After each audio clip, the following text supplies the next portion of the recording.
നബി സല്ലല്ലാഹു അലൈഹി വസല്ലമ തങ്ങൾ പറയുകയാണ്, യാ ഫാത്തിമ, ഫാത്തിമ, നിന്റെ എല്ലാ വിഷമങ്ങളും പ്രയാസങ്ങളും തീരാൻ, ദുനിയാവും ആഖിറവും നിനക്ക് ലഭിക്കാൻ, ദുനിയാവും അതിലുള്ള സകല വസ്തുക്കളും നിന്റെ കൈവെള്ളയിലേക്ക് നിനക്ക് കിട്ടുന്നതിനേക്കാൾ ഉത്തമമായ ഒരമലിനെ പഠിപ്പിച്ചു തരട്ടെയോ ഫാത്തിമ. ജോലിക്കാരെയല്ല റസൂലുള്ള കൊടുക്കുന്നത്, പഠിച്ചു വെക്കണേ. പെരിങ്ങത്തൂരിലുള്ള സഹോദര സഹോദരിമാർ ചേർത്ത് വെക്കേണ്ട ഒരു ചരിത്രമാണ്. സ്വന്തമായി ജോലി ചെയ്യാൻ താക്കത്തില്ലാത്ത, കഴിവില്ലാത്തതാകുന്ന ഒരുപാട് ഉമ്മമാർ നമുക്കിടയിലില്ലേ? ആരോഗ്യപരമായ പ്രയാസം അനുഭവിക്കുന്ന പ്രിയപ്പെട്ട ഉമ്മ, നിന്റെ ജീവിതത്തിൽ ആരോഗ്യം വീണ്ടെടുക്കാൻ വീട്ടിലൊരു ജോലിക്കാരിയുമില്ലാതെ സ്വന്തമായി അധ്വാനിച്ച് ജോലി ചെയ്ത് ഭർത്താവിന് ഭക്ഷണം വെച്ച് വിളമ്പിക്കൊടുക്ക, മക്കളുടെ കാര്യങ്ങൾ നിനക്ക് സ്വന്തമായി തന്നെ ചെയ്യാൻ, നിനക്ക് സ്വന്തമായി ആരോഗ്യമുണ്ടെങ്കിൽ നീ ചെയ്യുമല്ലോ. എന്നാൽ നിന്റെ ശരീരത്തിലേക്ക് ആരോഗ്യം വീണ്ടെടുക്കാൻ പറ്റുന്നവരാമല് ഫാത്തിമ ബീവി റളിയല്ലാഹു അൻഹയ്ക്ക് അല്ലാഹുവിന്റെ റസൂൽ പഠിപ്പിച്ചു കൊടുക്കുകയാണ്. ഞാൻ ഈ പറയുന്നതാകുന്ന കാര്യങ്ങൾ നീ മുടങ്ങാതെ ചെയ്താൽ നിന്റെ ജീവിതത്തിൽ ദുനിയാവും അതിലുള്ള സകല വസ്തുക്കളും കിട്ടുന്നതിനേക്കാൾ ഉത്തമമാണ് ഫാത്തിമ. എന്താ നബി സല്ലല്ലാഹു അലൈഹി വസല്ലമ തങ്ങളുടെ പ്രിയപ്പെട്ട മകളാകുന്ന ഫാത്തിമ ബീബി റളിയല്ലാഹു അൻഹ, മുത്തനബി സല്ലല്ലാഹു അലൈഹി വസല്ലമ തങ്ങളുടെ അടുക്കലേക്ക് ഒരിക്കൽ മഗ്രിബ് കഴിഞ്ഞ് വരികയാണ്. പ്രവാചകർ അവിടെയില്ല, പള്ളിയിലാണ്. ഐഷ ബീബി റളിയല്ലാഹു അൻഹയോട് കാര്യം പറഞ്ഞു, ഞാൻ വന്നത് ആരെങ്കിലും ഒരാളെ, ഒരു ജോലിക്കാരെ വേണം വീട്ടിലേക്ക്. കാരണം ആസുകല്ലിൽ മാവ് അരച്ചിട്ട് എന്റെ കൈ പൊട്ടിയിട്ടുണ്ട്, കയ്യിലെ തഴമ്പ് പൊട്ടിയിട്ടുണ്ട്, വളരെ ബുദ്ധിമുട്ടാണ്, പ്രയാസമാണ്. ആരെങ്കിലും ഒരാളെ പകലിൽ ഒരല്പം നേരം ജോലിക്ക് കിട്ടിയാൽ ജോലിഭാരം കുറയും.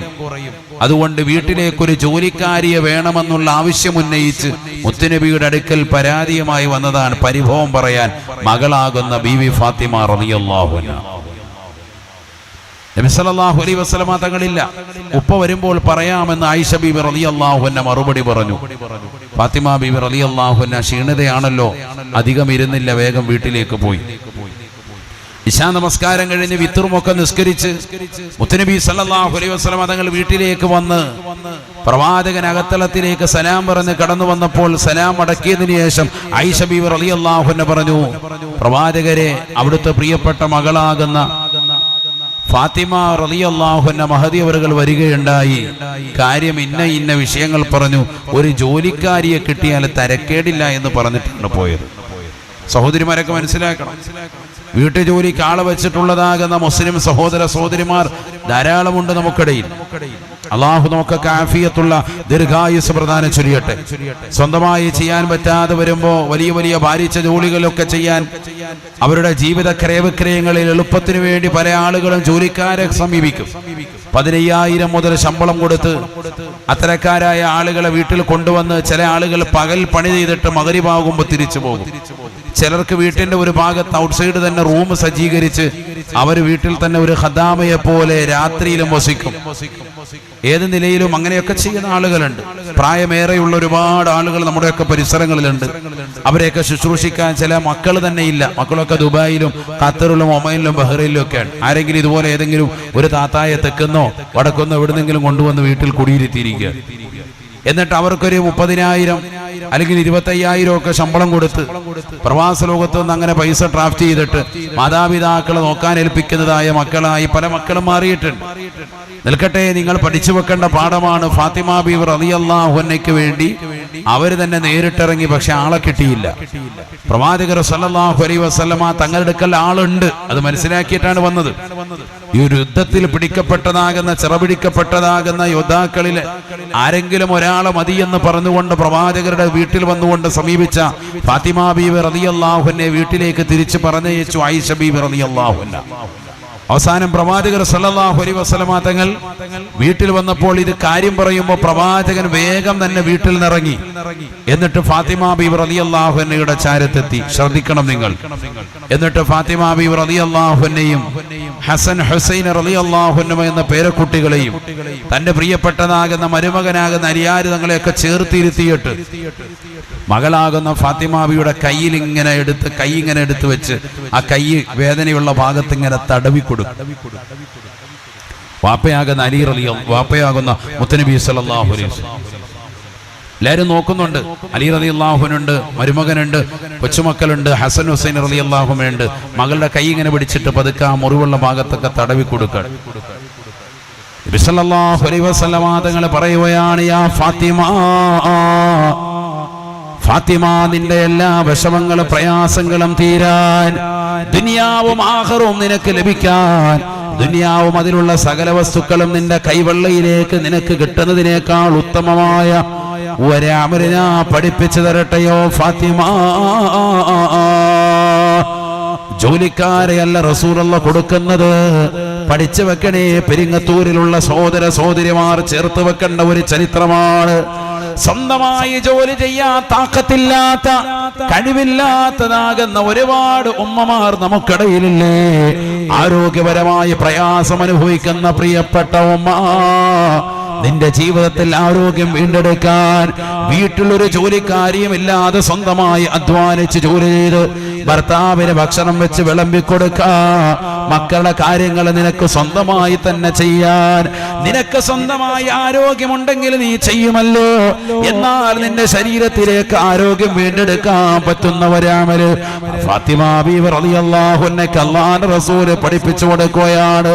ഞാൻ ഈ പറയുന്നതാകുന്ന കാര്യങ്ങൾ നീ മുടങ്ങാതെ ചെയ്താൽ നിന്റെ ജീവിതത്തിൽ ദുനിയാവും അതിലുള്ള സകല വസ്തുക്കളും കിട്ടുന്നതിനേക്കാൾ ഉത്തമമാണ് ഫാത്തിമ. എന്താണ് വാപ്പ എന്ന് ചോദിക്കുമ്പോ ഫാത്തിമ ബീവി റളിയല്ലാഹു അൻഹയ്ക്ക് പറഞ്ഞു കൊടുക്കുന്നത്, എല്ലാ ദിവസവും ഉറങ്ങാൻ വേണ്ടി കിടക്കുന്നതിന് മുമ്പ് ഇദാ അറഫ്ത മദ്ജഅകി, നീ ഉറങ്ങാൻ വേണ്ടി ഉദ്ദേശിച്ചു കഴിഞ്ഞാൽ തീർച്ചയായിട്ടും നീ ചൊല്ലണേ, ഉറങ്ങുന്നതിന് മുമ്പായി 33 പ്രാവശ്യം സുബ്ഹാനല്ലാഹ് ചൊല്ലണേ ഫാത്തിമ. ഇദാ അറഫ്തി മദ്ജഅകി, നീ ഉറങ്ങാൻ വേണ്ടി ലക്ഷ്യം വെക്കുമ്പോൾ തന്നെ 33 പ്രാവശ്യം സുബ്ഹാനല്ലാഹ്, 33 പ്രാവശ്യം അൽഹംദുലില്ലാഹ്, 33 പ്രാവശ്യം അല്ലാഹു അക്ബർ മൊഴിയണേ, നിന്റെ എല്ലാ പ്രയാസങ്ങളും മാറുമേ എന്ന് ഹബീബ് മുഹമ്മദ് മുസ്തഫ. ഈ ഹദീസ് വിശദീകരിച്ചുകൊണ്ട് പണ്ഡിതന്മാർ പറയുന്നു, പഠിച്ചു വെക്കണേ. പെരിങ്ങത്തൂരിലുള്ള പ്രിയപ്പെട്ട മുസ്ലിം സഹോദരങ്ങൾ, സഹോദര സഹോദരിമാർ പഠിച്ചു വെക്കണേ. ജീവിതത്തിൽ എപ്പോഴും പരിശുദ്ധമാക്കപ്പെട്ടതാകുന്ന ഈ ദിക്റുകൾ എല്ലാ ദിവസവും ഉറങ്ങുന്നതിന് മുമ്പായി പതിവാക്കിയാൽ ആരോഗ്യപരമായ ഒരു പ്രശ്നം അവർക്കുണ്ടാവുകയില്ല. ഒരു ജോലിക്കാരെയും വീട്ടിലേക്ക് ആവശ്യമായി വരികയില്ല. സ്വന്തമായി അവർക്ക് എല്ലാ കാര്യങ്ങളും ചെയ്യാനുള്ള താഖത്ത്, കഴിവ് അല്ലാഹു അവർക്ക് നൽകുമേ എന്നാണ് ഹബീബായ നബി സല്ലല്ലാഹു അലൈഹി വസല്ലമ തങ്ങൾ ഇതിലൂടെ പഠിപ്പിച്ചത് എന്ന് ഉലമാക്കൾ വ്യക്തമാക്കുകയാണ്, പഠിപ്പിക്കുകയാണ്. അതുകൊണ്ട് പ്രിയപ്പെട്ട മുസ്ലിം സഹോദര സഹോദരിമാർ പഠിച്ചു വെക്കേണ്ട ദിക്റാണ്. പകലന്തിയോടും സർവ്വ ജോലികളും ചെയ്ത് നല്ല ക്ഷീണത്തോടുകൂടി ഉറങ്ങാൻ വേണ്ടി വിറുപ്പിങ്ങോട് വിരിക്കുന്ന വേളയിൽ നിന്റെ നാവിൻ തുമ്പിൽ വരട്ടെ സുബ്ഹാനല്ലാഹി സുബ്ഹാനല്ലാഹ് സുബ്ഹാനല്ലാഹി സുബ്ഹാനല്ലാഹ്. അതങ്ങനെ 33 ചൊല്ലിക്കഴിയുമ്പോൾ അടുത്തത് വരണം, ഈ ലോകത്തിന്റെ സൃഷ്ടികർത്താവായ ജഗന്നിയന്താവായ പരിപാലകനായ സർവേശ്വരനായ അല്ലാഹുവിനാണ് സർവസ്തുതിയും. അൽഹംദുലില്ലാഹി അൽഹംദുലില്ലാഹ്. അത് 33 ചൊല്ലിക്കഴിയുമ്പോൾ അടുത്തത് വരണം അല്ലാഹു അക്ബർ അല്ലാഹു അക്ബർ. ഇത് 33 അങ്ങനെ ചൊല്ലി അങ്ങോട്ട് തീർക്കുമ്പോൾ തന്നെ അല്ലാഹു നിനക്ക് ആരോഗ്യം നൽകുമേ. ഇത് പഠിപ്പിച്ചത് ഒരു സാധാസീത വ്യക്തിയല്ല, ഇത് പഠിപ്പിക്കപ്പെട്ടതും ഒരു സാധാ പെണ്ണിനോടല്ല. പറഞ്ഞ വ്യക്തി ഹബീബ് മുഹമ്മദ് മുസ്തഫ സല്ലല്ലാഹു അലൈഹി വസല്ലമ തങ്ങളാണ്. ഏറ്റെടുത്ത് ചൊല്ലിയതാകുന്ന പെണ്ണ് സ്വർഗീയ സ്ത്രീകളുടെ നേതൃത്വമായ മഹദിയാകുന്ന ബീവി ഫാത്തിമ റളിയല്ലാഹു അൻഹാ. അല്ലാഹു തൗഫീഖ് നൽകട്ടെ. നമുക്ക് ഈ സുബ്ഹാനല്ലാഹ് അൽഹംദുലില്ലാഹ് അല്ലാഹു അക്ബർ ഇന്നത്തെ സുന്നികൾക്ക് ഇതൊന്നും ഒരു വിലയില്ല ആണ് ഇന്നത്തെ അവസ്ഥ. നമ്മൾ ഇന്ന് വേറെ കുറെ ദിക്റും വേറെ എന്തെങ്കിലുമൊക്കെ ഒച്ചപ്പാടും ബഹളമുള്ള ഔറാദും ചൊല്ലി നോക്കി നടക്കുകയാണ്. നിസ്കാരം കഴിഞ്ഞ് സുബ്ഹാനല്ലാഹ് എത്ര പേരിരിക്കും? ഇപ്പൊ നമ്മുടെ പള്ളിയിൽ സുബഹിക്കും ളുഹറിനും അസ്റിനും മഗ്രിബിനും ഇശായിനും ഒക്കെ ദിക്റുണ്ട്. എത്ര പേര് ഇതിന് പൂർണ്ണമായി പങ്കെടുക്കുന്നവരുണ്ട്? നിങ്ങൾ ഏത് നിസ്കാരം കഴിഞ്ഞ് നോക്കിക്കോ, പൂർണ്ണ സുന്നിയായ ആളായിരിക്കും, പക്ഷെ 10 എഴുന്നേറ്റ് പോകുന്നതാണ്. എന്താണെന്നറിയാൻ മേലെ എല്ലായിടത്തും ഒരു ജോലിയുമില്ല. എന്നാ ഇവൻ അടുത്ത വക്കത്തിൽ ഇരിക്കുമെന്ന് കരുതും, അടുത്ത വക്കത്തിനും ഇരിക്കുന്നില്ല. കാരണം എന്താ, ഇവൻ എഴുന്നേക്കുന്നത് ഒരു ചടങ്ങായി പോയി. അപ്പൊ ഇബ്ലീസ് അങ്ങനെ അവനങ്ങനെ കൊണ്ടുപോവാണ്. അള്ളാഹു നമ്മളെ കാക്കട്ടെ. പേര് സുന്നിയെന്നും ഒരു സുന്നത്തും ജീവിതത്തിലില്ല. നബി സല്ലല്ലാഹു അലൈഹി വസല്ലമ തങ്ങൾ പഠിപ്പിച്ചതാകുന്ന തിരുസുന്നത്തല്ലേ.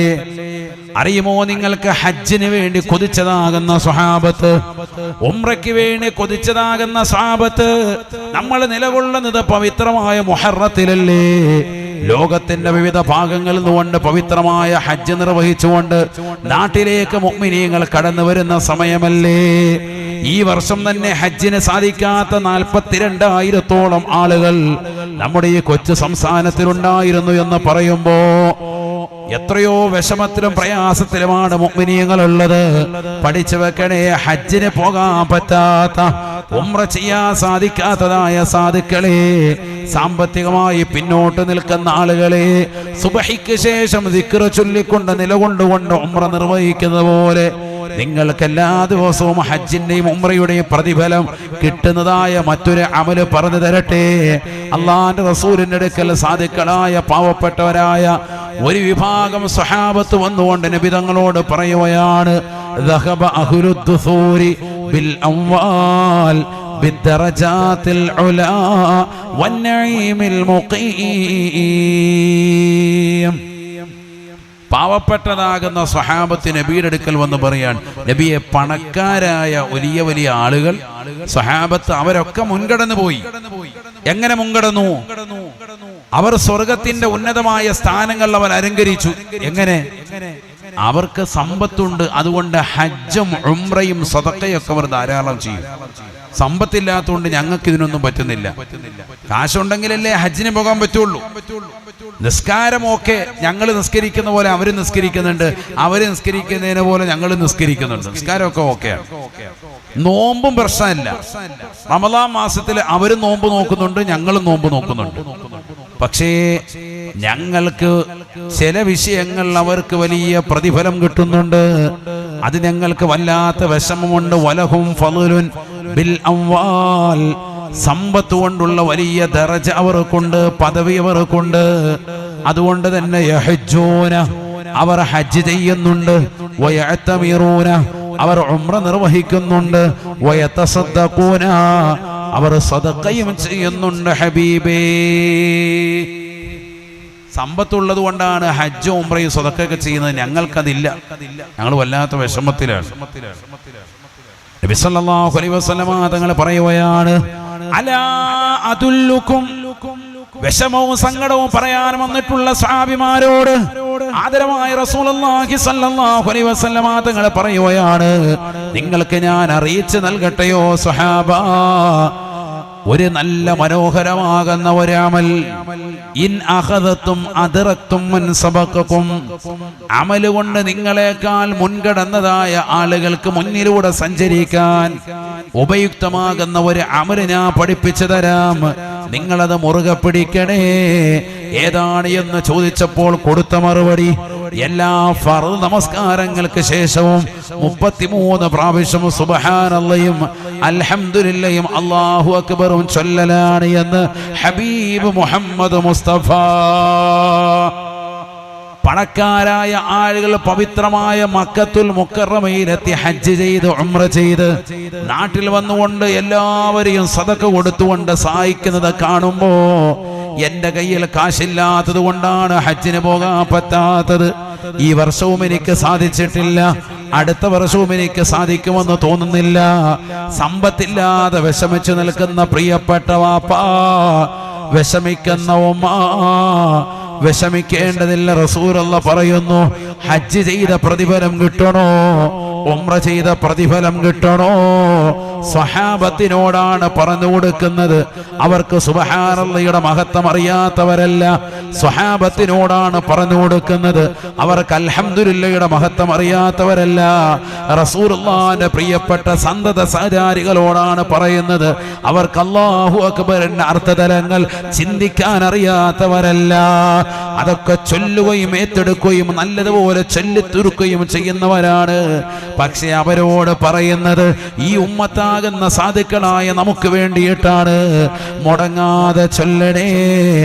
എല്ലാ ഫർദ് നമസ്കാരങ്ങൾക്ക് പിന്നിലായി സുബ്ഹാനല്ലാഹും അൽഹംദുലില്ലാഹും അല്ലാഹു അക്ബറും 33 പ്രാവശ്യം ചൊല്ലുന്നവന് ഹജ്ജിന്റെയും ഉംറയുടെയും സദഖയുടെയും പ്രതിഫലം അല്ലാഹു അക്കൗണ്ടിലേക്ക് വരവ് വെക്കുമേ എന്ന് ഹബീബ് മുഹമ്മദ് മുസ്തഫ. ചെറിയ അമലല്ല ഈ പറഞ്ഞത്. ഇന്ന് ഈ ഉമ്മത്തിൽ പല ആളുകളും അതുകൊണ്ട് തന്നെ നിസ്കാരങ്ങൾക്ക് ശേഷം ഈ ദിക്റിനെ എന്താ സംഭവിച്ചെന്നറിയാൻ മേല, അവനങ്ങനെ എഴുന്നേറ്റ് ശീലിച്ചു പോയി. 5 മിനിറ്റിന്റെ കേസേ ഉള്ളൂ, 5 മിനിറ്റ് ആ സുബ്ഹാനല്ലാഹും അൽഹംദുലില്ലാഹും അല്ലാഹു അക്ബർ ദുആവൊക്കെ കഴിയും. ആരോ ഒരാൾ തുടങ്ങി വെച്ചു കൊടുത്തു, ബാക്കിയുള്ളവരൊക്കെ അങ്ങനെ ഒരിക്കലും എഴുന്നേക്കരുത്, അവിടെ ഇരിക്കണം. നമ്മുടെ ഈമാനിനെ നഷ്ടപ്പെടുത്തി കളയുന്നതാണ്. ഹദീസാണ് ഇതിന് നബി സല്ലല്ലാഹു അലൈഹി വസല്ലം തങ്ങൾ പഠിപ്പിച്ചതാണ്. ഹജ്ജിന്റെയും ഉംറയുടെയും ഒക്കെ പ്രതിഫലം കിട്ടുന്നത്. ഞാൻ ചോദിക്കട്ടെ, ഇന്നത്തെ ദിവസം 5 വഖ്ത് നമസ്കാരങ്ങൾ നിർവഹിച്ച മുസ്ലിം എത്ര ആളുകൾ ഈ 5 വഖ്ത് നമസ്കാരങ്ങൾക്ക് ശേഷം ഇത് ചൊല്ലിയിട്ടുണ്ട്? കൈ ഉയർത്തണ്ട, നിങ്ങൾ ഓരോരുത്തരും നിങ്ങളുടെ മനസ്സിനോട് ചോദിച്ചാൽ മതി. ഇല്ല എന്നാണ് നിങ്ങളുടെ മനസ്സ് പറയുന്നതെങ്കിൽ നിങ്ങൾ എത്രയോ അകലെയാണ്. നിങ്ങൾ ഈ കൊട്ടപ്പടി വലിയ റാത്തീബും മൗലൂദും അതും ഇതൊക്കെ നിങ്ങൾ ചെയ്യുന്നുണ്ട്. അതിനു മുമ്പ് ഇതൊക്കെ ചെയ്യ് സഹോദരങ്ങളെ, ഇതൊക്കെ ചെയ്തവർക്ക് ശേഷമുള്ളതാണ് ബാക്കിയുള്ളത്. അല്ലാഹു തൗഫീഖ് നൽകട്ടെ. ഇന്ന് അഹ്ലുസുന്നയുടെ ആദർശത്തിൽ നമ്മൾ പിറകോട്ട് പോയി. മൗലിദ് കഴിക്കുന്ന വീടുകൾ കുറവാണ്. ഇപ്പൊ വരികയാണ് സഫർ, റബീഉൽ അവ്വൽ മാസമൊക്കെ വരുമ്പോൾ 30 ദിവസവും മൗലിദ് ഓതുന്ന ശീലം വരണം. അല്ലാതെ 1 മുതൽ 12 വരെ പള്ളിയിൽ ഓതി നമ്മുടെ വീട്ടിലില്ല, അങ്ങനെയല്ല. 30 ദിവസവും എല്ലാ വീടുകളിലും മൗലിദ് ഓതണം. മങ്കൂസ് മൗലിദ് എന്ന് പറഞ്ഞാൽ തന്നെ ചുരുക്കപ്പെട്ട മൗലിദ് എന്നാണ്. പൂർണ്ണമായി ഓതണം. ഇനി അത് ചുരുക്കണ്ട, ആ 5 ഹിക്കായത്തും പൂർണ്ണമായി ഓതണം. അതിനൊക്കെ ഒരു അരമണിക്കൂർ സമയം എടുക്കുള്ളൂ. ഓതാൻ അറിയാവുന്ന, ഖുർആൻ ഓതാൻ അറിയാവുന്ന ആളുകളാണ് നമ്മൾ. അറബി നല്ലതുപോലെ വായിക്കാൻ അറിയാവുന്നവരാണ്. നല്ല റാഹത്തായിട്ട് വീട്ടിൽ പാരായണം ചെയ്യണം. അതിനെ ആളെ കൊണ്ടുവന്ന് ചെല്ലാൻ പറ്റുന്നില്ല എങ്കിൽ നമ്മൾ തന്നെ ചെല്ലിക്കോ. അതിനുള്ള സാമ്പത്തികം ഇല്ലാത്ത ആളുകൾ സ്വന്തമായി ചെല്ലിക്കോ, റാഹത്തല്ലേ. ഇതൊക്കെ ഇന്ന് സമൂഹത്തിൽ നിന്ന് എടുത്തുപോയിരിക്കുകയാണ്. എല്ലാ നന്മകളും സുന്നികളുടെ വീടുകളിൽ നിന്ന് എടുത്തുപോയി. ഇപ്പൊ കഴിഞ്ഞ റബീഉൽ അവ്വലിൽ എത്ര വീടുകളിലാണ് മൗലിദ് പാരായണം ചെയ്തത്? നമ്മുടെയൊക്കെ വീട്ടിൽ നമ്മൾ ഇരുന്നിട്ട് സ്വന്തമായി നിയ്യത്ത് വെച്ച്, അള്ളാഹു ഇതിന്റെ പൊരുത്തവും ഒക്കെ എനിക്ക് കിട്ടണം, റസൂലുള്ളാഹിന്റെ മദദ് എനിക്കുണ്ടാവണം, അവിടുത്തെ തിരുനോട്ടം എനിക്കുണ്ടാവണം, അവിടുത്തെ മദ്ഹ് ഇൻഷാ അല്ലാഹ് ഞാൻ ചെല്ലുകയാണെന്നുള്ള നിയ്യത്തിന് ആരുടെയും പ്രേരണയില്ലാതെ സ്വന്തമായി വീട്ടിൽ നിന്നുകൊണ്ട് മദ്ഹ് ഓതിയവർ എത്ര പേരുണ്ട്? ഇമാം ബുസീരി റളിയല്ലാഹു അൻഹു ബുർദ മനോഹരമായി പൂർണ്ണമായി 160 ഈരടികൾ ചൊല്ലിത്തീർത്തതാകുന്ന വീടിന്റെ അകത്തളങ്ങൾ എത്ര പേരുണ്ട്? ഇതൊന്നും നമ്മൾ ചൊല്ലുന്നില്ല. നബിക്കുള്ള മൗലിദ് വീട്ടിലും ഓതേണ്ടതാ, അതിനാൽ മുസീബത്തൊക്കെയും നീങ്ങുന്നതാ. നബിക്കുള്ള മൗലിദ് വീട്ടിലും ഓതേണ്ടതാ, അതിനാൽ മുസീബത്തൊക്കെയും നീങ്ങുന്നതാ. കള്ളന്റെ ശല്യം തന്നെയും ഒതുങ്ങുന്നതാ, ദാരിദ്ര്യവും നീങ്ങുന്നതായി കാണുന്നതാ. കള്ളന്റെ ശല്യം തന്നെയും ഒതുങ്ങുന്നതാ, ദാരിദ്ര്യവും നീങ്ങുന്നതായി കാണുന്നതാ. ഹറുക്കും ഇവയൊക്കെയും കാക്കുന്നതാ, കണ്ണേറ് ഹസദ് നീങ്ങുവാൻ ഉതകുന്നതാ. ആദരവായ റസൂലുള്ളാഹി സ്വല്ലല്ലാഹു അലൈഹി വസല്ലമ തങ്ങളുടെ മദ്ഹ് കീർത്തനങ്ങൾ കൊണ്ട് ഒരു വീടിന്റെ അകത്തളം പരിശുദ്ധമാക്കിയാൽ ആ വീട്ടിൽ കള്ളൻ കയറുകയില്ല. കാവലാണ്. ഒന്ന് ചെയ്തു നോക്ക്, അല്ലാഹു തൗഫീഖ് നൽകട്ടെ. ഈ പരിസരങ്ങളിലൊക്കെ ഈ അടുത്ത് എത്രയോ മോഷണങ്ങളാണ് നടന്നത്, പത്രമാധ്യമങ്ങളിലൂടെ നമ്മൾ വായിക്കുകയാണ്. എല്ലാ കളവിനെ തൊട്ടും അല്ലാഹു സുബ്ഹാനഹു വ തആല സംരക്ഷണം നൽകും. കുറുവ സംഘത്തെ തൊട്ടൊക്കെ അല്ലാഹു സംരക്ഷണം നൽകും. പുലിയുടെ പിടുത്തത്തെ തൊട്ട്, പിടിമൃഗങ്ങളുടെ പിടുത്തത്തെ തൊട്ട് എല്ലാ ബുദ്ധിമുട്ടുകളിൽ നിന്നും ബലാകളിൽ നിന്നും വിപത്തുകളിൽ നിന്നും കണ്ണീർ വെക്കുന്നവന്റെ കണ്ണീരിൽ നിന്ന്, അസൂയാലുക്കളുടെ അസൂയയിൽ നിന്ന്, മാരണം ചെയ്യുന്നവരുടെ മാരണങ്ങളെ തൊട്ടൊക്കെ അള്ളാഹു കാവൽ നൽകും. എന്ത് ഓതിയാൽ? നബി സല്ലല്ലാഹു അലൈഹി വസല്ലം തങ്ങളുടെ മദ്ഹ് ഓതിയാൽ, മൗലിദ് ഓതിയാൽ. ഇതൊക്കെ നമ്മുടെ വീട്ടിലിരിപ്പുണ്ട്. വീട്ടിൽ പുതിയ വീട് കുടിയിരിക്കുമ്പോൾ തന്നെ കയറുന്നത് ഈ ഖുർആനും ഈ പവിത്രമാക്കട്ട മൗലിദ് കിതാബും കേട്ട കയറുന്നത്. കൊണ്ടേ ഒരു മൂലയ്ക്ക് വെച്ചല്ലാതെ അല്ലാ അത് അവിടെ ഇരുന്ന് ഉറുമ്പ് തിന്നെയാണ്, ചെതലരിക്കാണ്. ഇത് പിന്നീട് എടുത്തു വന്ന് പാരായണം ചെയ്യുന്ന ഒരവസ്ഥാവിശേഷം സുന്നികളായ നമ്മുടെ വീടുകളിലില്ല. അതാണ് ഞാൻ പറയുന്നത്.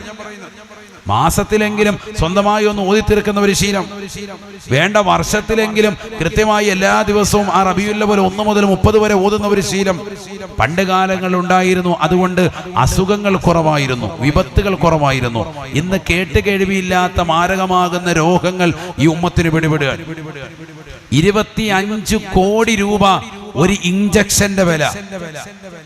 അത്തരത്തിലുള്ള വലിയ രോഗങ്ങൾ വരെ ഇന്ന് നമ്മുടെ ചെറിയ മക്കൾക്ക് പിടിവരികയാണ്. 25 കോടിയാണ് ഒരൊറ്റ ഇഞ്ചക്ഷന്റെ വിലയാണ്. അല്ലാഹു നമ്മളെ കാക്കട്ടെ.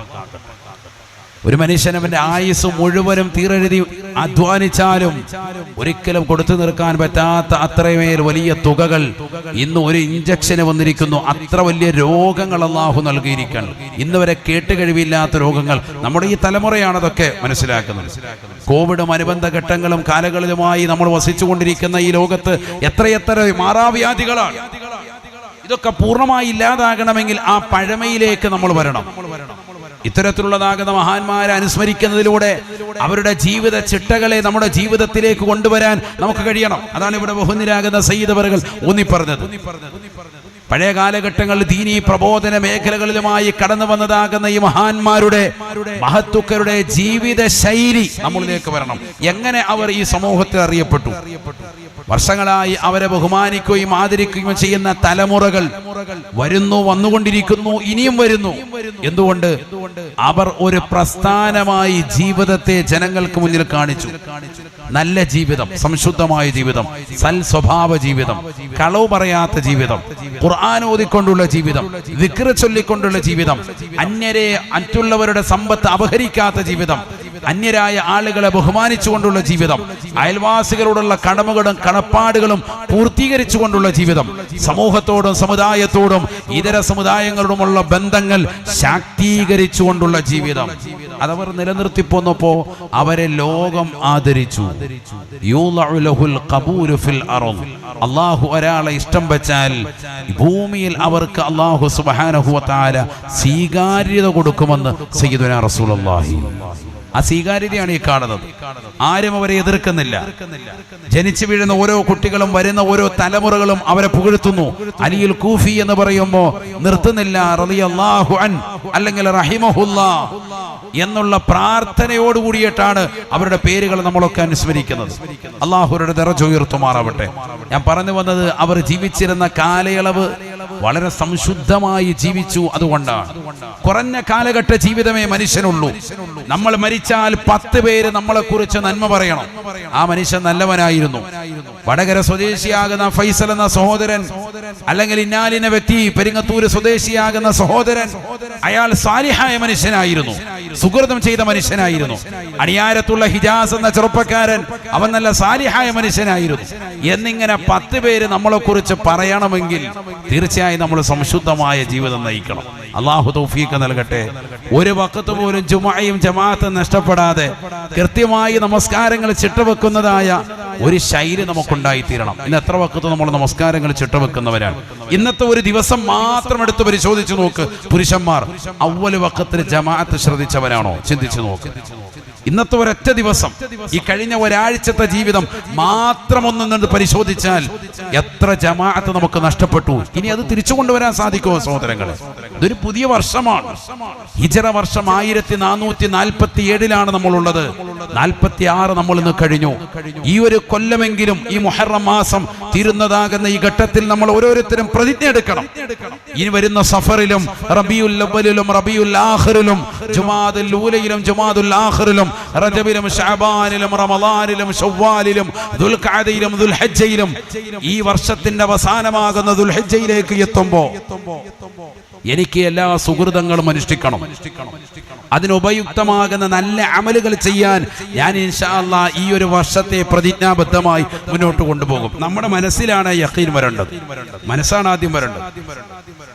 قال رسول الله صلى الله عليه وسلم നബിയനാ റസൂലുള്ളാഹി സ്വല്ലല്ലാഹു അലൈഹി വസല്ലം തങ്ങൾ പറയുകയാണ്, മാ മിൻ യൗമിൻ യഅതി ഇല്ലാ വയഅതി വയുനാദി യബ്ന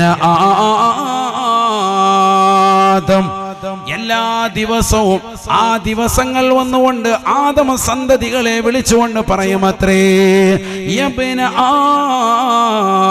ആദം, ആദമിന്റെ പൊന്നുമോനെ പൊന്നുമോളെ, ഇന്നി യൗമുൻ ജദീദ്, ഞാനൊരു പുതിയ ദിവസമാണ്. വഇന്നി അലാ മാ യഅമലു ഫിയ ഷഹീദ്, എന്നിൽ നീ ചെയ്യുന്നതായ എന്തെല്ലാം നന്മകളുണ്ടോ തിന്മകളുണ്ടോ അതിനെല്ലാം ഞാൻ സാക്ഷിയാണ്. എല്ലാ ദിവസവും ആ ദിവസങ്ങൾ വന്നുകൊണ്ട് ആദം സന്തതികളോട് പറയുന്ന വാക്കാണ്, നമ്മളോട് പറയുന്നുണ്ട്. നമുക്കത് കേൾക്കാനുള്ള കാത് അല്ലാഹു നൽകിയിട്ടില്ല. മാ മിൻ യൗമിൻ ഇല്ലാ വയഅതി വയുനാദി, ദിവസങ്ങളെല്ലാം എല്ലാ ദിവസവും വന്നുകൊണ്ട് ആദമ സന്തതികളോട് പറയുമത്രേ, യബ്ന ആദം, ആദമിന്റെ പൊന്നുമോനെ, ഇന്നി യൗമുൻ ജദീദ്, ഞാനിതാ ഒരു പുതിയ ദിവസമാണ്. വഇന്നി അലാ മാ യഅമലു ഫിയ ഷഹീദ്, നീ എന്നിൽ ചെയ്യുന്നതായ എല്ലാ നന്മകൾക്കും തിന്മകൾക്കും ഞാൻ സാക്ഷിയാണ്. വഇന്നി ഇദാ ഗറബതി ശംസു ലം അർജി ഇലൈക്കും ഇലാ യൗമിൽ ഖിയാമ, ഈ ദിവസത്തിൻ്റെതാകുന്ന രാത്രിയോടുകൂടി, ദിവസമാകുന്ന ഞാൻ അസ്തമിക്കുന്നതോടുകൂടി ഇനി അടുത്ത ഒരു പ്രഭാതമാണ് നിന്നിലേക്ക് കടന്നു വരിക. അതുകൊണ്ട് തന്നെ എന്നെ ഈ അസ്തമയത്തോടുകൂടി ഇനി ഒരിക്കലും ഞാൻ നിന്നിലേക്ക് മടങ്ങി വരില്ല എന്നുള്ള ചിന്ത നിന്റെ മനസ്സിലുണ്ടാവണേ. ഓരോ ദിവസവും പ്രത്യേകം വന്നുകൊണ്ട്, ഓരോ ആദം സന്തതികളുടെ ചാരത്ത് വന്നുകൊണ്ട് ഈ വാക്യം പറയുമേ എന്ന് നബിയുനാ റസൂലുള്ളാഹി. കാരണം ഓരോ ദിവസങ്ങളും നമുക്ക് വേണ്ടപ്പെട്ടതാണ്, പ്രധാനമാണ്. ഓരോ വർഷവും, ഓരോ ദിവസവും, ഓരോ മാസവും, ഓരോ സെക്കൻഡുകളും നമുക്ക് വേണ്ടതാണ്. ഈ വർഷം പോയാൽ ഇനി ഒരു വർഷം നമുക്ക് ഏകുമോ ചിന്തിക്കണേ മനുഷ്യ. ഈ ഒരു മാസം നഷ്ടപ്പെട്ടാൽ ഇതുപോലെ ഒരു മാസം നമുക്കിനി ജീവിതത്തിൽ കടന്നു വരുമോ? ഇന്നിതാ തുടങ്ങിയിരിക്കുന്ന ഒരു ദിവസം, ഇന്നത്തെ മഗ്‌രിബ് മുതൽ തുടങ്ങിയതാകുന്ന ദിവസം, നാളത്തെ മഗ്‌രിബോടുകൂടി ഈ ദിവസം അവസാനിക്കുകയാണ്. ഇനി ജീവിതത്തിൽ ഒരിക്കലും ഈ ദിവസം നമുക്ക് കടന്നു വരില്ല. അതാണ് അല്ലാഹുവിന്റെ റസൂൽ വെളിപ്പെടുത്തുന്നത്. ദിവസങ്ങൾ വന്നുകൊണ്ട് നമ്മളോട് പറയുകയാണ്, യബ്ന ആദം, പൊന്നുമോനെ പൊന്നുമോളെ, ശ്രദ്ധിക്കണേ. വഇന്നി ഇദാ ഗറബതി ശംസു ലം അർജി ഇലൈക്കും ഇലാ യൗമിൽ ഖിയാമ, ദിവസമാകുന്ന ഞാൻ നിനക്ക് അസ്തമിച്ചു കഴിഞ്ഞാൽ, ഇല്ലാതായി കഴിഞ്ഞാൽ ഇനി നിന്നിലേക്ക് ഞാൻ മടങ്ങി വരില്ല. അതുകൊണ്ട് വെറുതെ കളയല്ലേ, അമല് കൊണ്ട് മുഖരിതമാക്കണേ എന്നിലെന്ന് ദിവസമെന്ന് വിളിച്ചു പറയുന്നുണ്ട് എന്ന് ഹബീബുനാ റസൂലുള്ളാഹി. നമ്മളിത് ശ്രദ്ധിക്കുന്നില്ല. നമ്മളിങ്ങനെ കളിച്ചും രസിച്ചും ഇങ്ങനെ ഓരോ ദിവസത്തെ ഇങ്ങനെ വിടുകയാണ്. ഒരു ദിവസം ഇങ്ങനെ കഴിയുമെന്ന് നോക്കിയിരിക്കാം. ദിവസങ്ങൾ കഴിയാൻ വേണ്ടി മൊബൈൽ എടുത്തു വെച്ചിട്ട് അതിലേക്ക് നോക്കിയിരിക്കാം. പാട്ട് കേട്ടുകൊണ്ടിരിക്കുന്നു. നാളെ സ്കൂൾ അവധിയാണ്. അപ്പോൾ ഇപ്പോഴേ തന്നെ ഏതെങ്കിലും ഒരു സിനിമ ടെലഗ്രാമിൽ നോക്കിയിട്ട് ഡൗൺലോഡ് ചെയ്ത് റാഹത്തായിട്ട് സെറ്റ് ചെയ്ത് വെച്ചിരിക്കുക. കുറച്ച് നേരം രാത്രി ഹയാത്താക്കണം, വാത് കഴിഞ്ഞിട്ട് 3 മണി വരെ. പിന്നെ കിടന്ന് ഉറങ്ങണം സുബഹില്ലാതെ റാഹത്തായിട്ട് 4 മണിക്ക് വരെ. ഇതാണ് നമ്മുടെ അവസ്ഥ. പുതിയ സിനിമകൾ ഇങ്ങനെ OTT പ്ലാറ്റ്ഫോമിൽ വരുന്നതൊക്കെ ഇരുന്ന് കണ്ടുകൊണ്ടിരിക്കുന്നു. നാളത്തെ പകല് മുഴുവൻ ആ നിലയിലായി. നല്ല മഴയാണ്, ഉമ്മ മകളെ വിളിക്കില്ല. കാരണം എഴുന്നേറ്റ് വെറുതെ വന്നിരുന്നാൽ ഇവിടെ വന്ന് TV വെച്ചോണ്ടിരിക്കും. അവിടെ റൂമിലാണെങ്കിൽ ഒരു കുഴപ്പമില്ല, ലാപ്ടോപ്പിലെങ്കിലും അങ്ങനെ അവിടെ ഇരുന്നോട്ട്. നിസ്കാരത്തിന് ക്ഷണിക്കുന്ന മാതാക്കളില്ല, പെൺമക്കളെ ക്ഷണിക്കുന്ന മാതാക്കളില്ല, ആൺകുട്ടികളെ ക്ഷണിച്ചു വരുത്തുന്നതാകുന്ന രക്ഷിതാക്കളില്ല. ഭൂരിപക്ഷം ചെറുപ്പക്കാരും സഹോദര സഹോദരിമാരും ലഹരിയുടെ അടിമകളായി മാറി. തിരുവനന്തപുരം ജില്ലയിലെ ആറ്റിങ്ങലിൽ ഈ കഴിഞ്ഞ ആഴ്ചയാണ് വലിയതാകുന്ന ഒരു ലഹരി വേട്ടയുണ്ടായത്. 1.5 കിലോയുടെ MDMA ലഹരി കണ്ടുപിടിക്കപ്പെട്ടു. എക്സൈസ് ഉദ്യോഗസ്ഥർ തിരുവനന്തപുരം ജില്ലക്കാർ തന്നെയാണ്, കല്ലമ്പല സ്വദേശികളെയാണ് പിടിച്ചത്.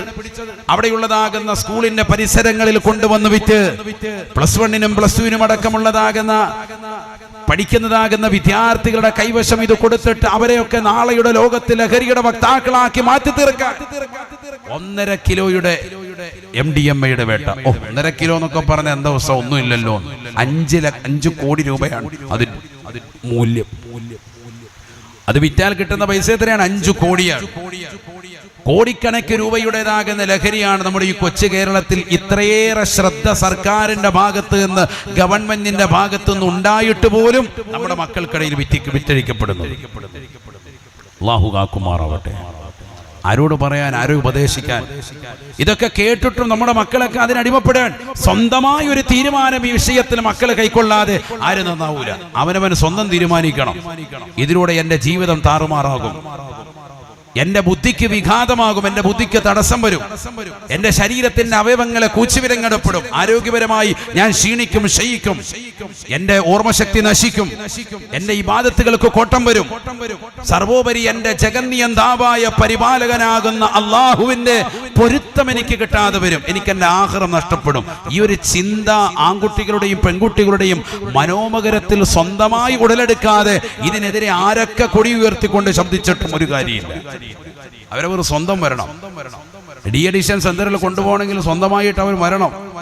അല്ലെങ്കിൽ 2 ദിവസം കഴിയുമ്പോൾ അവൻ അവിടുന്ന് ചാടും. എവിടെ നിന്നും ചാടിപ്പോകാനുള്ള മനസ്ഥിതി വരും. അവനവൻ സ്വന്തം നന്നായെങ്കിൽ മാത്രമേ രക്ഷപ്പെടുകയുള്ളൂ. അങ്ങനെ ഒരു നന്നാവാൻ വേണ്ടി ഒരു മനസ്സ് നമുക്കുണ്ടാവണം.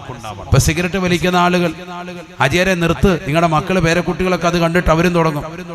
സാധ ടെൻഷൻ കൊണ്ടാവും സാർ, ടെൻഷൻ അടിച്ചാൽ ഈ സാധനം വലിച്ചു കഴിഞ്ഞാൽ ടെൻഷൻ മാറുമെന്ന് ലോകത്ത് ഏത് മനുഷ്യൻ പറഞ്ഞു? ഒരാളും പറഞ്ഞിട്ടില്ല. ഇത് വലിച്ചിട്ട് ഇത് കിട്ടാതാകുമ്പോൾ ടെൻഷനേ ഉള്ളൂ. അള്ളാഹു മുളക്കാക്കട്ടെ. പിന്നെ വിറക്കുകയാണ്. അള്ളാഹു നന്നാക്കി തരുമാറാവട്ടെ. വളരെയേറെ ശ്രദ്ധിക്കേണ്ട വിഷയമാണ്. ഒരുപാട് ആളുകൾ ഇതുമായി ബന്ധപ്പെട്ടുകൊണ്ട് നിലകൊള്ളുന്നവരല്ല, വളരെ ശ്രദ്ധിക്കണം. എന്നിട്ട് ഇതൊന്നും ഇല്ലാതെ രാത്രി മുഴുവൻ ഉറക്കമൊഴിച്ച് സിനിമയും കണ്ട് സുബൈക്ക് ശേഷം അങ്ങനെ കിടന്ന് ഉറങ്ങാണ്. സുബൈ കഴിഞ്ഞ് ഉറങ്ങിയാൽ തന്നെ ഈമാൻ നഷ്ടപ്പെട്ടു. ഒരു ബറക്കത്തും ഉണ്ടാവൂല. ജീവിതത്തിൽ ബറക്കത്തില്ലാത്തതായി നമ്മുടെ ഉമ്മത്ത് മാറാൻ കാരണം സുബൈ കഴിഞ്ഞിട്ടുള്ള ഉറക്കമാണ്. ബറക്കത്ത് കെട്ടവനായിരിക്കണമെങ്കിലേ സുബഹിക്ക് ശേഷമുറങ്ങ് പരമസുഖത്തിലേ. ബറക്കത്ത് കെട്ടവനായിരിക്കണമെങ്കിലേ സുബഹിക്ക് ശേഷമുറങ്ങ് പരമസുഖത്തിലേ. ഒരാളുടെ ജീവിതത്തിൽ ബറക്കത്ത് വേണ്ട എന്നാണ് ലക്ഷ്യമെങ്കിൽ അയാൾ സുബഹി കഴിഞ്ഞ് ഉറങ്ങിക്കോട്ടെ എന്ന് അല്ലാഹു നമ്മളാക്കട്ടെ. ആരെങ്കിലും അങ്ങനെ ചിന്തിക്കോ? ഇപ്പൊ ഈ കൂട്ടത്തിൽ ബറക്കത്ത് വേണ്ടാത്ത ആരാണെന്ന് ചോദിച്ചാൽ ആരെങ്കിലും കൈ ഉയർത്തുമോ? എല്ലാവർക്കും ഉദ്ദേശം എന്താ? ജീവിതത്തിൽ ബറക്കത്ത് വേണമെന്നാണ്. ബറക്കത്ത് നഷ്ടപ്പെട്ടു പോകുന്ന ഒരു പ്രവണതയാണ് സുബഹിക്ക് ശേഷമുള്ള ഉറക്കം. ശരിക്കും മനസ്സിലായിക്കോ? അപ്പൊ പിന്നെ ഉറങ്ങാൻ പറ്റൂല. ഉറങ്ങൽ അനുവദനീയം ആർക്കാണ്? രാത്രി മുഴുവൻ ഇബാദത്തെടുത്ത ഒരു മനുഷ്യൻ, ഉറക്കമൊഴിച്ച മനുഷ്യൻ, അയാൾ ഉദയത്തിന്റെ സമയത്തിന് ശേഷം അല്പം ഉറങ്ങുന്നതിൽ തെറ്റില്ല. സുബൈ കഴിഞ്ഞിട്ടുള്ള ഉടനെയുള്ള ഉറക്കം അത് ഗുണമല്ല. സുബൈ കഴിഞ്ഞ് ഉദയം വരെ എന്ത് വേണം? ദിക്റിലും ഔറാദിലുമായി കഴിഞ്ഞു കൂടണം. അവൻ എന്ത് കിട്ടും? നമ്മൾ ആദ്യം പറഞ്ഞു, ഉംറയുടെ നേട്ടം കിട്ടും. അല്ലാഹു തൗഫീഖ് നൽകട്ടെ. ഉദയം വരെ ഒരിക്കലും ഉറങ്ങാൻ പാടില്ല. ഉറങ്ങുന്നവനെ ഉറപ്പിച്ചോ, എത്ര വിദ്യാഭ്യാസം ഉണ്ടായിട്ടും കാര്യമില്ല. നമ്മുടെയൊക്കെ പരിസരത്ത് അതാണ് ഇപ്പൊ സംഭവിച്ചുകൊണ്ടിരിക്കുന്നത്.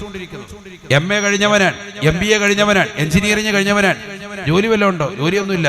തേരാപ്പാര നടക്കുക, അങ്ങോട്ടും ഇങ്ങോട്ടും നടക്കും. രാവിലെ എഴുതിയേക്കും പല്ലിയൊക്കെ അങ്ങോട്ടും ഇങ്ങോട്ടും നടക്കും. വൈകിട്ട് വന്ന് എന്തെങ്കിലുമൊക്കെ കഴിച്ചിട്ട് വാപ്പ ഉണ്ടാക്കിയ സമ്പാദ്യത്തിൽ നിന്ന് പലിശന് ഇവിടെ സൈഡിൽ കിടക്കും. നല്ല വിദ്യാഭ്യാസമുണ്ട്, പക്ഷെ നല്ലൊരു ജോലിയില്ല. ആൺകുട്ടികൾക്കും പെൺകുട്ടികൾക്കും ഇതേ അവസ്ഥ. എന്താ കാരണം? രാത്രി ഫുള്ള് സിനിമ കണ്ടിട്ട് 3 മണി സമയമാകുമ്പോൾ കടന്നുറങ്ങി. പിന്നെ അവൻ എഴുന്നേൽക്കുന്നത് അതനുസരിച്ചുള്ള സമയം 8 മണി 9 മണി ആകുമ്പോഴാണ് എഴുന്നേൽക്കുന്നത്. സുബഹിയുമില്ല, സുബഹിക്ക് ശേഷമുള്ള ഔറാദുമില്ല, എല്ലാം നഷ്ടപ്പെടുന്നു. അല്ലാഹു നമ്മളെ കാക്കുമാറാവട്ടെ. ആരെങ്കിലും സുബഹി നമസ്കരിച്ചാൽ മൻ സല്ല സുബ്ഹ ഫഹുവ ഫീ ദിമ്മത്തില്ലാഹി ശഫീഉന റസൂലുള്ളാഹി. സുബഹി നമസ്കാരം തന്നെ കൃത്യത വെച്ചാൽ അള്ളാഹുവിന്റെ ഉത്തരവാദിത്തത്തിലാണ്. അള്ളാഹുവിന്റെ കാര്യമൊക്കെ നടപടിയാക്കും. നമുക്കൊക്കെ നിസ്കാരം സുബഹിയിൽ പലപ്പോഴും അലംഭാവം വരുന്നുണ്ട് പല ആളുകൾക്കും. അതുകൊണ്ടാണ് ഇത് വീണ്ടും വീണ്ടും ഉണർത്തുന്നത്. അവ്വൽ വഖത്ത് സുബഹി നമസ്കരിക്കുന്ന വിഷയത്തിൽ അലംഭാവം വന്നോ റബ്ബിന്റെ ഉത്തരവാദിത്തത്തിൽ നിന്ന് നാം ഒഴിഞ്ഞിരിക്കാൻ. നിനക്ക് ചെലവ് തരൽ പിന്നെ അള്ളാഹുവിന്റെ കാര്യത്തിൽപ്പെട്ടത്. നിന്റെ മക്കളുടെ കാര്യമൊന്നും നോക്കൂല അള്ളാഹു. ചില ഉമ്മമാർ മക്കൾക്ക് വേണ്ടി ജീവിക്കാൻ. പല സഹോദരിമാരും സഹോദരങ്ങളും വന്നിട്ട് ചോദിക്കും, മകന്റെ കല്യാണം ശരിയാകാൻ ഉസ്താദേ അർ-റഹ്മാൻ സൂറത്ത് ഓതാൻ കൊടുക്കാം. ഉസ്താദേ കുറെ നാളായിട്ട് ഓതുന്നുണ്ട് ഉസ്താദേ, ഒന്നും ആയില്ല. നാദാത്ത നടക്കാത്ത എന്തുകൊണ്ടാ? മകൻ ഓതുന്നില്ല, അവന് നിസ്കാരവും ഇല്ല, അവന് ഓതരുമില്ല. അവനിങ്ങനെ കണ്ടും കഞ്ചാവും ഒക്കെ ആയിട്ട് ഇങ്ങനെ നടക്കാൻ. ഉമ്മ കാര്യമായിട്ട് ഓതുക, ഉമ്മാക്ക് 2ാം കെട്ട് വരും. അള്ളാഹു നമ്മളെ കാക്കട്ടെ. അടുത്ത ആലോചന ഉമ്മാക്ക് വരും. കാരണം അർ-റഹ്മാൻ ഓതിക്കൊണ്ടിരിക്കുകയാണ്. മകനോ അവന് നിസ്കാരവും ഇല്ല, ഓതലും ഇല്ല. അങ്ങനെ ആകാൻ പാടില്ല. മക്കൾ 5 വഖത്ത് നമസ്കാരം നിർവഹിക്കണം. അവരോതട്ടെ അർ-റഹ്മാൻ സൂറത്ത് എല്ലാ ദിവസവും, അവരോതട്ടെ സൂറത്തുൽ വാഖിയ. പാപ്പ ജോലി ചെയ്യുന്ന പ്രവാസ ലോകത്ത് ഖത്തറിലും യുഎഇയിലും ബഹ്റൈനിലും ഒമാനിലും സൗദിയിലും അടക്കം പ്രവാസ ലോകത്ത് പ്രയാസം അനുഭവിച്ചുകൊണ്ട്, വലിയ ബുദ്ധിമുട്ടുകൾ അനുഭവിച്ചുകൊണ്ട്, തീഷ്ണ യാതന അനുഭവിച്ചുകൊണ്ട് നിലകൊള്ളുന്നതാകുന്ന ഉപ്പയ്ക്ക് വലിയ സമ്മാനപ്പൊതിയാണ് മക്കളുടെ വീട്ടിലുള്ളതാകുന്ന സൂറത്തുൽ വാഖിയയുടെ പാരായണമെന്ന് സയ്യിദുനാ റസൂലുള്ളാഹി. ആ ഉപ്പയുടെ ജോലിയിൽ ബർക്കത്തുണ്ടാകും. അതിന്റെ അർത്ഥം വാപ്പ ഓതണ്ടെന്നല്ല, വാപ്പ ഓതിയാൽ ഖൈറാണ്. മക്കൾ ഓതുമ്പോൾ അതിലും ഖൈർ തന്നെയാണ്. മക്കൾ ഓതണം. വീട്ടിൽ ഭാര്യയും മക്കളുമൊക്കെ ഭർത്താവിന്റെ ജോലിക്ക് വലിയ സഹായകമായിട്ട് വീട്ടിൽ ഖുർആൻ പാരായണം ഉണ്ടാവണം. നമ്മുടെ വീട്ടിൽ ഇതൊക്കെ നഷ്ടപ്പെട്ടു പോയി. നബിയുനാ റസൂലുള്ളാഹി സ്വല്ലല്ലാഹു അലൈഹി വസല്ലം തങ്ങൾ പറയുകയാണ്, ലാ തഖൂമുസ്സാഅ ഇല്ലാ അലാ ശിറാരിൽ ഖൽഖ്.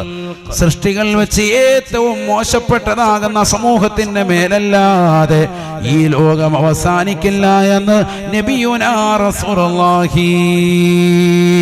ലാ തഖൂമുസ്സാഅ അലാ അഹദിൻ യഖൂലു അല്ലാഹ് അല്ലാഹ് അല്ലാഹ് എന്ന് പറയുന്ന ഒരാളെങ്കിലും ഈ ഭൂമുഖത്തുണ്ടാകവേ ഈ ലോകം അവസാനിക്കില്ല എന്നും ഹബീബുനാ റസൂലുള്ളാഹി